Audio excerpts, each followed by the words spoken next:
The Bharat मित्र देख रहे हैं आप, बुलंद भारत की बुलंद तस्वीर। और द भारत मित्र में फिलहाल एक आरटीआई पर आपका ध्यान लेके जाना चाहेंगे।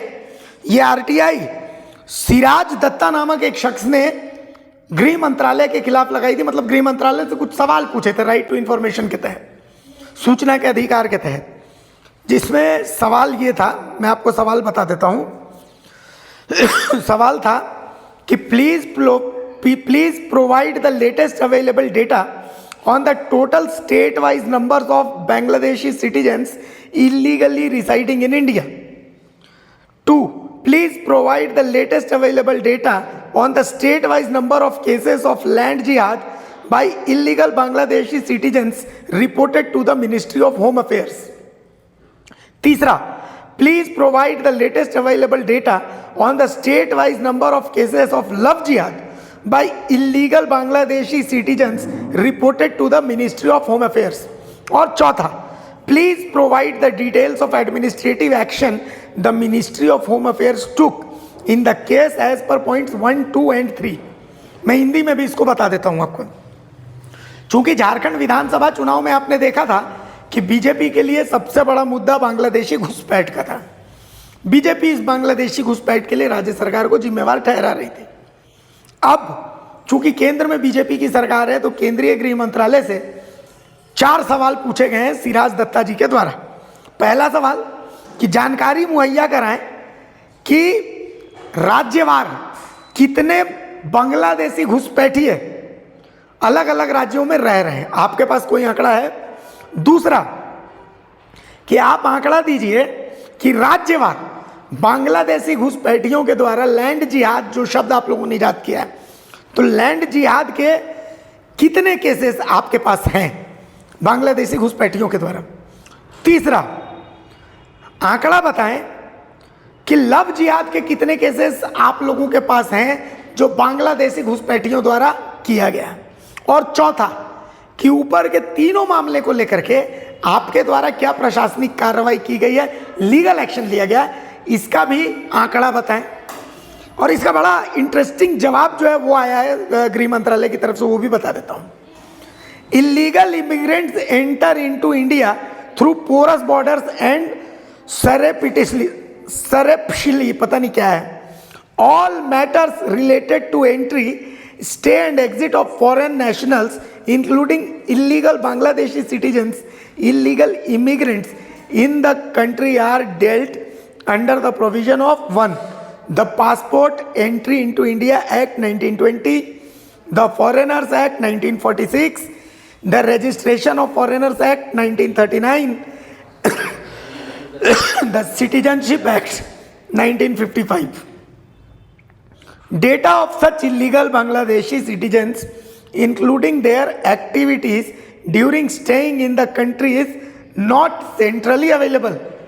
The sought information may be available with the state government, union territory administrations और ब्यूरो ऑफ इमिग्रेशन। यानी गृह मंत्रालय के पास घुसपैठियों से जुड़ा हुआ कोई आंकड़ा नहीं है।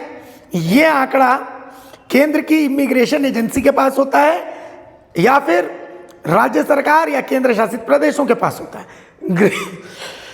गृह मंत्रालय के पास ये नहीं है, क्योंकि the powers of central government under section 3 of foreigner act 1946 to detect, restrict movement, deport illegal foreign nationals and powers under section 5 of the passport entry of India act 1920 to remove illegal foreigners have been entrusted to all the state government. यानी केंद्र सरकार की इन शक्तियों को अब राज्य सरकार के भरोसे छोड़ा गया है। राज्य सरकारों को देखा गया है कि अगर घुसपैठ आता है तो उस घुसपैठ को पहचानना, चिन्हित करना और उसको बाहर करना, ये तमाम जिम्मा जो है ये राज्य सरकारों को दिया गया है। कुल मिलाकर के इसका जवाब ये। अब मैं झारखंड हाई कोर्ट का एक मौखिक टिप्पणी को कोट करना चाहूँगा। असल में झारखंड हाई कोर्ट ने साहेबगंज, पाकुड़, दुमका, गोड्डा और जामताड़ा और बाकी जो इलाके हैं उसमें अवैध प्रवासी यानी बांग्लादेश घुसपैठियों के प्रवेश के कारण डेमोग्राफिक चेंज को लेकर के जनहित याचिका पर सुनवाई की थी। जस्टिस सुजीत नारायण प्रसाद और जस्टिस अरुण कुमार राय की खंडपीठ ने जब पक्ष सुना उसके बाद मौखिक रूप से कहा था कि विदेशी घुसपैठ किसी राज्य का नहीं बल्कि देश का मुद्दा है। विदेशी घुसपैठियों का भारत में प्रवेश हर हाल में रोकना होगा। इस खंडपीठ ने राज्य सरकार से कहा था कि बांग्लादेशी घुसपैठिए झारखंड की जमीन पर रह रहे हैं तो राज्य सरकार को घुसपैठियों की पहचान कर उन्हें वापस भेजना होगा। मतलब राज्य और केंद्र की शक्तियों को बताया था। वहीं अब एक गृह मंत्रालय का कार्य क्षेत्र और संगठनात्मक ढांचा जो केंद्र सरकार जारी करती है, वो मैं उसकी शुरुआत की कुछ लाइन्स आपको पढ़ के बताता हूँ। 1.1 अध्याय पहला का है कि गृह मंत्रालय विभिन्न प्रकार के दायित्वों का निर्वहन करता है, जिनमें आंतरिक सुरक्षा 1, सीमा प्रबंधन 2, केंद्र राज्य संबंध 3, संघ राज्य क्षेत्रों का प्रशासन 4, केंद्रीय सशस्त्र पुलिस बलों का प्रबंधन 5, आपदा प्रबंधन आदि महत्वपूर्ण है। ध्यान दीजिएगा, सीमा प्रबंधन है इसमें। सीमा प्रबंधन क्या है ये भी मैं आपको पढ़कर बताता हूं ताकि आपको कुछ चीजें जो हैं वो क्लियर हो जाए।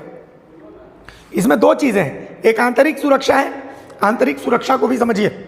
भारतीय पुलिस सेवा, केंद्रीय सशस्त्र पुलिस बल, आंतरिक सुरक्षा और कानून एवं व्यवस्था, विद्रोह, आतंकवाद, वामपंथी उग्रवाद, प्रतिकूल विदेशी एजेंसियों की गतिविधियां, आतंकवादियों के वित्त पोषण, पुनर्वास, वीजा प्रदान करने और अन्य आप्रवासन संबंधी मामले और सुरक्षागत स्वीकृति प्रदान किए जाने आदि संबंध कार्य देखता है।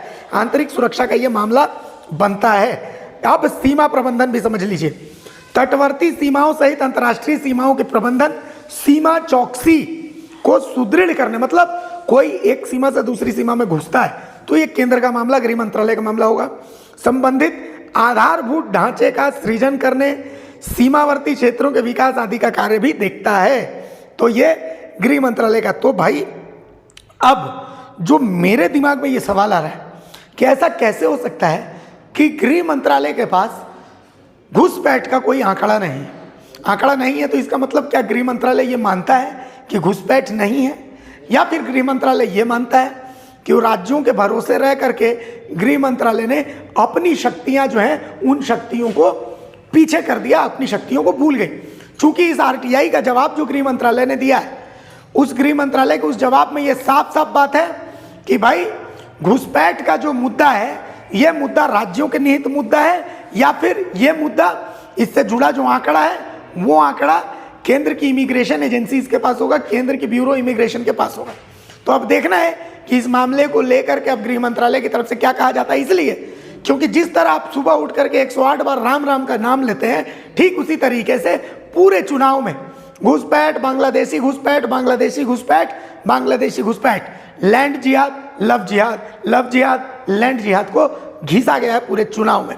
हालांकि राम नाम अगर ये लेते तो वो राम नाम शायद अपेक्षित फल देता, लेकिन ये बांग्लादेशी घुसपैठ और लव जिहाद, लैंड जिहाद वो अपेक्षित फल नहीं दे पाया और इसका फल उल्टा हेमंत सोरेन को मिल गया। वो वापस से सत्ता पर काबिज हो गए। लेकिन लोगों के मन में ये सवाल अब भी है कि आखिर घुसपैठ रोकना, घुसपैठ का आंकड़ा और घुसपैठ जब डिटेन हो जाए, जब पता चल जाए कि ये घुसपैठ है, तो उसके बाद उस घुसपैठ को खत्म करना, यह जिम्मेदारी किसकी होगी। जोहर।